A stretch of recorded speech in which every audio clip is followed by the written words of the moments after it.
We took a slightly different approach than most foreign policy studies in that we decided to sort of look first inside. And there were 3 state level reports that were done.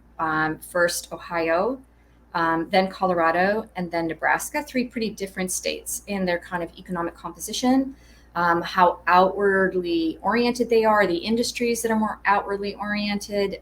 So Ohio being a very heavily manufactured state, Nebraska having lots of exports of agriculture, Colorado having kind of a pretty big mixed and diversified economy, not quite so reliant on trade.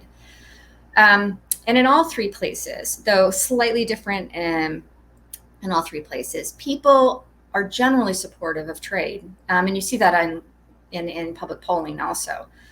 So the average American supports the idea that free trade or open economic system creates opportunities for American businesses, can help to support job creation at home.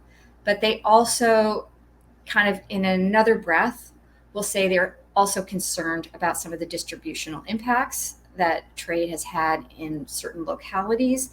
They're frustrated that they don't get more help in managing the transitions and the shocks that have come from trade. So there's a general recognition and interest in being able to compete globally, and that sort of a sense that we can compete globally, but they don't always feel that they have the tools, or that they have the ability to say move easily to the next job or to retrain, or that their local economies are as diversified economically as they need to be. They've become too dependent on a couple different employers, and they're very vulnerable.